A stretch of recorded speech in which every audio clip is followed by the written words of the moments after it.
Baik, di sini saya akan melanjutkan materi dari rekan saya tadi. Nah, sekarang kita itu mempelajari mengenai tawadu. Tawadu secara etimologi, kata tawadu berasal dari kata wajah.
Tawadu berasal dari dua kata, yaitu wadah, artinya merendah.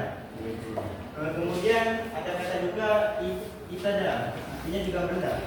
Dengan kata lain, tawadu itu merupakan suatu sifat seseorang itu rendah hati. Rendah hati berbeda dengan rendah diri. Orang yang rendah hati tidak memandang dirinya lebih dari orang lain. Sementara orang yang rendah hati tidak memandang dirinya lebih dari orang lain. Sementara orang yang sombong menghargai dirinya secara berlebihan. Nah, kemudian dalam tawadu memiliki beberapa macam. Yang pertama, tawadu kepada Allah. Tawadu kepada Allah artinya merendahkan diri di hadapan Allah. Contohnya ketika kita sholat. Ketika kita sholat, kita itu menghadap Allah harus dengan rendah diri. Jika kita telah merendahkan diri dengan rendah-rendahnya di hadapan Allah, pasti kita bakalan meneteskan air mata ketika sholat.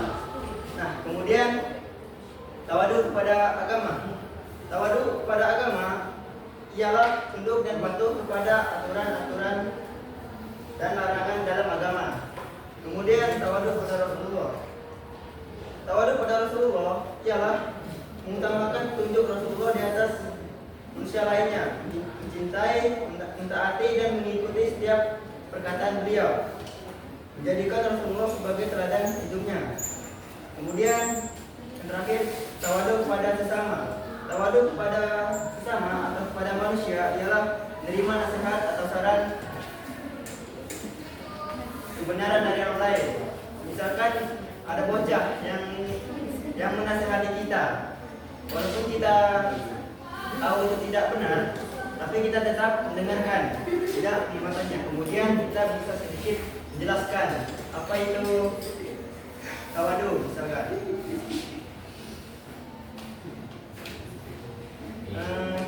Kemudian tawadu ini telah ada sejak zaman dahulu.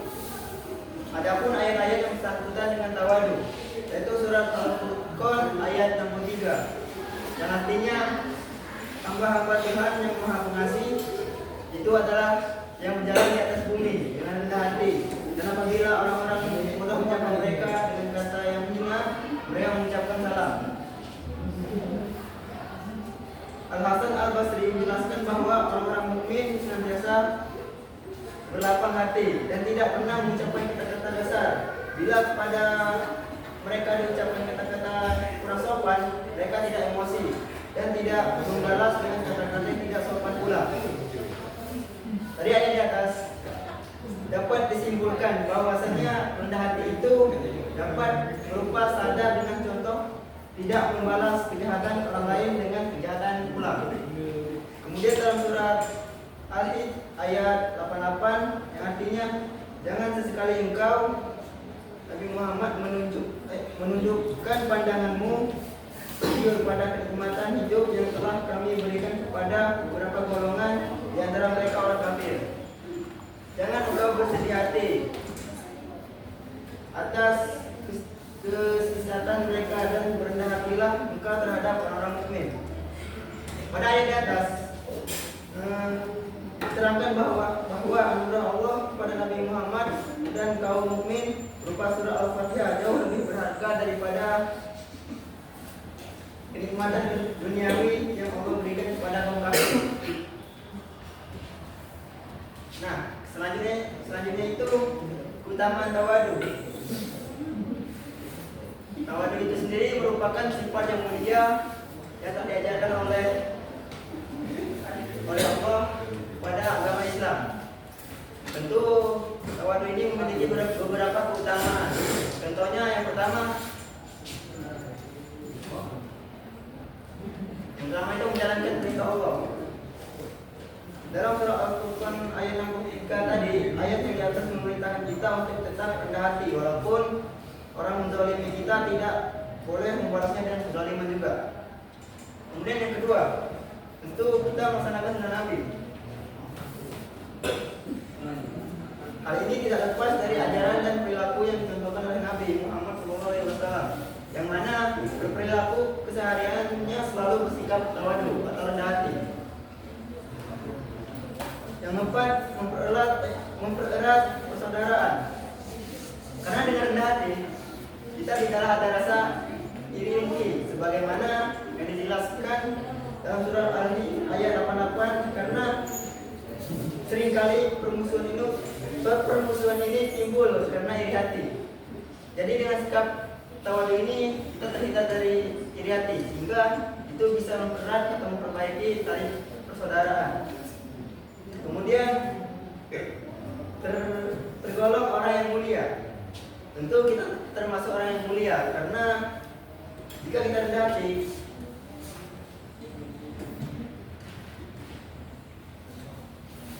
tentu kita termasuk orang yang mulia karena kan sikap rendah hati itu merupakan sikap yang telah dilakukan oleh Nabi Muhammad SAW, di mana beliau telah menyuruh kita untuk selalu senantiasa merendahkan diri, kemudian memberikan kemudahan dunia dan akhirat. Tentu jika kita rendah hati atau tidak sombong, orang lain pasti suka pada kita, mungkin tidak terlalu benci, sehingga kita itu mudah dalam urusan dunia maupun akhirat. Kita banyak kawan maupun pengalaman dan lain-lain. Nah, adapun ciri-ciri orang yang bersikap tawadu, yang pertama itu tidak menunjukkan diri. Maksudnya tidak menunjukkan diri ini, dia tidak ingin terlihat bisa di hadapan orang lain. Seperti misalnya ahli itu adalah ahli tasawuf, tetapi dia diam ketika muridnya menjelaskan tentang tasawuf. Yang kedua, berpakaian sederhana. Kenapa berpakaian sederhana itu termasuk tawadu? Karena jika kita tidak berpakaian secara berlebihan, tentu itu tidak bakal menimbulkan tanggapan buruk dari orang lain. Misalnya kita pakaian mewah, nanti orang lain bakalan beranggapan bahwasanya kita ini sombong, pamer. Tapi jika kita berpakaian sederhana, tentu orang lain tidak akan beranggapan seperti itu. Sehingga berpakaian sederhana ini juga termasuk dari sikap tawadu. Keempat, tidak makan secara berlebihan. Nabi Muhammad SAW mengajarkan kepada umatnya untuk selalu tidak berlebih-lebihan dalam membuat apapun. Salah satunya makan dan minum. Seperti keterangan hadis yang diriwayatkan oleh Imam Tirmidzi, Nabi berkata, manusia tidak memiliki wadah yang buruk. Berlebihan perut cukup bagi manusia berperan supaya orang yang menegakkan tulang punggungnya, jika tidak bisa makan sepertiga untuk makan, sepertiga untuk minum, dan sepertiga untuk apanya. Hadis itu menunjukkan bahwa pentingnya untuk selalu berbuat sewajarnya, karena semua sesuatu ada bagiannya masing-masing. Yang lain, tawadu juga bersifat tidak berlebihan.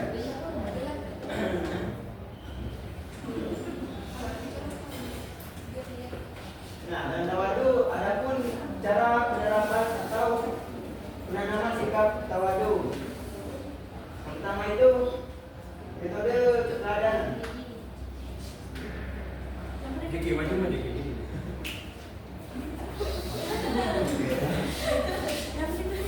Kamera ada.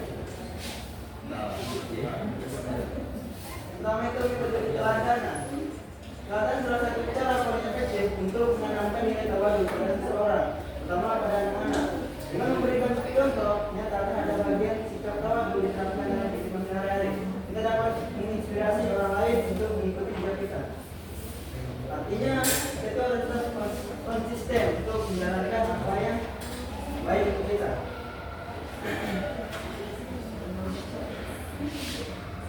Kemudian kedua, kebiasaan. Itu kita tuh biasa. Contohnya, bangun subuh. Kita jika kita terbiasa, kita bakalan terbangun. Jika kita butuh kebiasaan.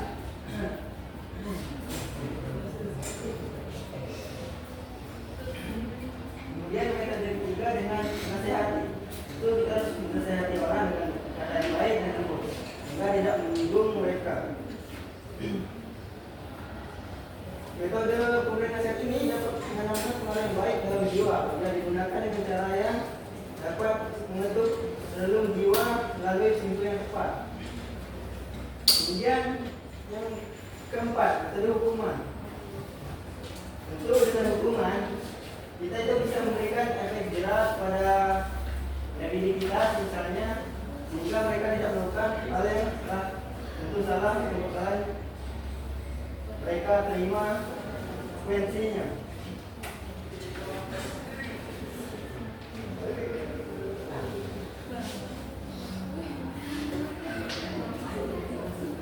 Kemudian sejarah tawadu. Sejarah tawadu ini sebenarnya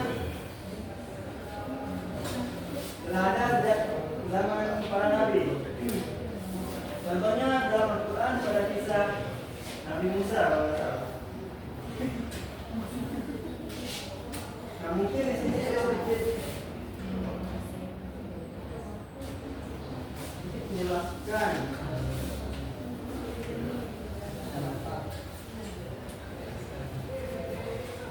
Mungkin jelaskan tentang sejarah tawadu, yaitu dengan menceritakan salah satu kisah pada zaman dahulu. Salah satu kisahnya adalah dilansir dari Al-Bab Rasulullah tidak suka dilakukan layaknya manusia dengan kekuasaan luar biasa, tapi ia tak mau dianggap seperti raja. Rasulullah melarang manusia lain menunduk padanya sebagai bentuk hormat. Rasulullah memiliki jalan hidup sederhana, rumahnya pun apa adanya, bukan istana megah, itu pun makanannya juga bukan makanan hidangan raja. Dalam satu kisah, Rasulullah tengah bersama sahabatnya berinisiatif untuk memotong seekor domba untuk dimakan.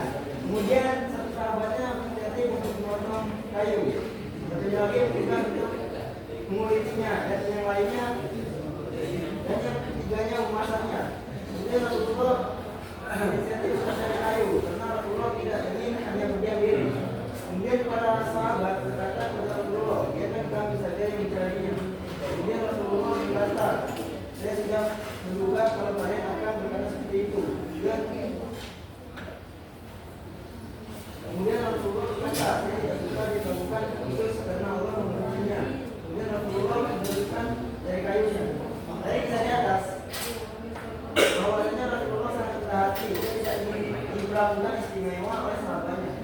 Di sini kita tahu sebenarnya dia tahu itu hanya tidak ada sejarah tawadu itu, setahu saya tidak ada dibukukan, tapi dalam Al-Quran itu jelas bahwasanya nabi-nabi yang mendahului itu memiliki sikap tawadu.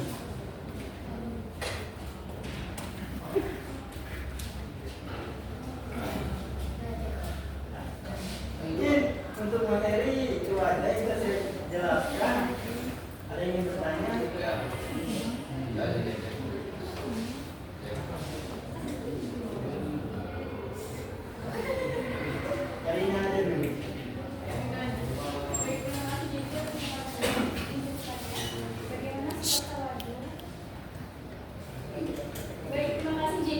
paparannya, sebutannya, bagaimana sikap tawadhu atau rendah hati bisa mempengaruhi mental dan spiritual seorang laki-laki sekalian. Sekian, terima kasih.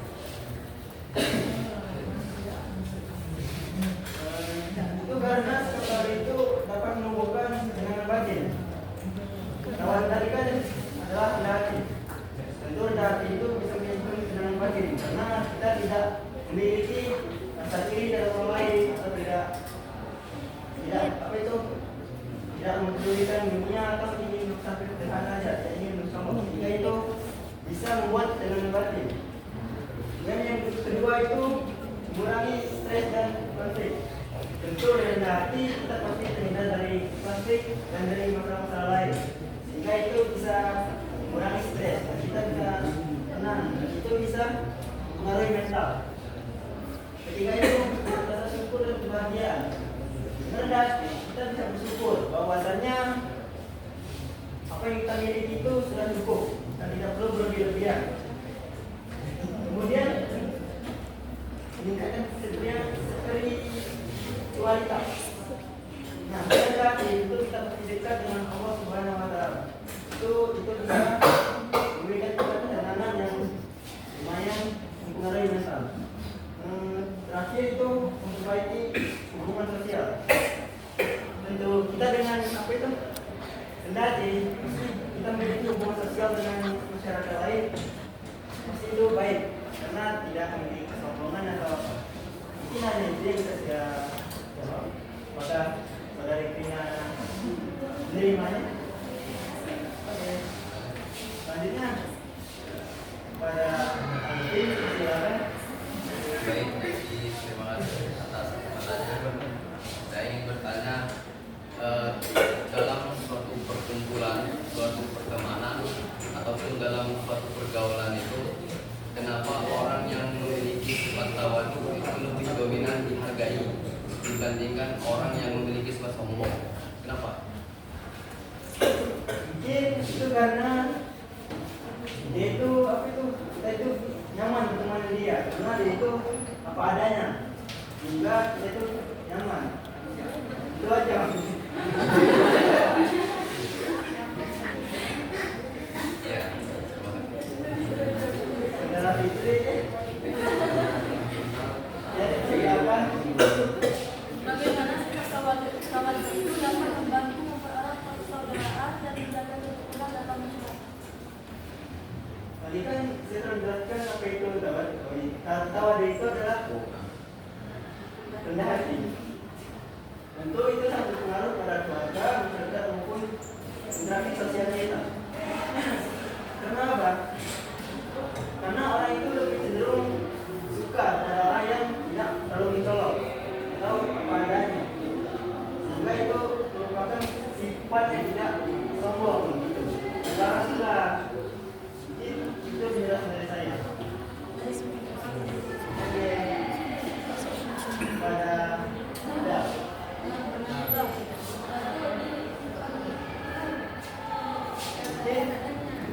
Siapa yang bertanya lagi? Mungkin siapa yang bertanya lagi? Dan silakan.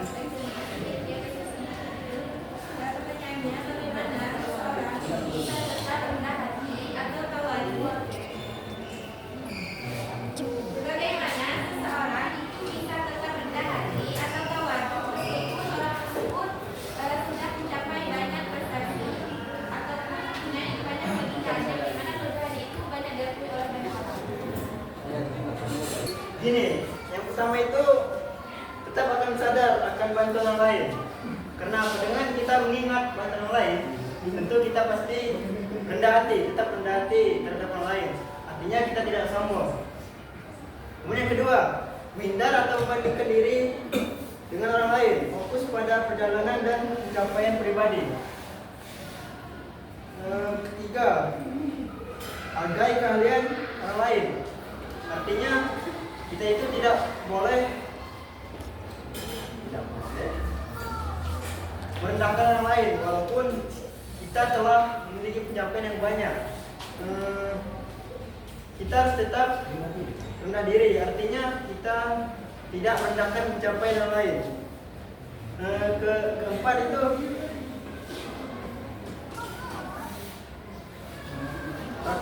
sikap rendah hati dalam hidup sehari-hari?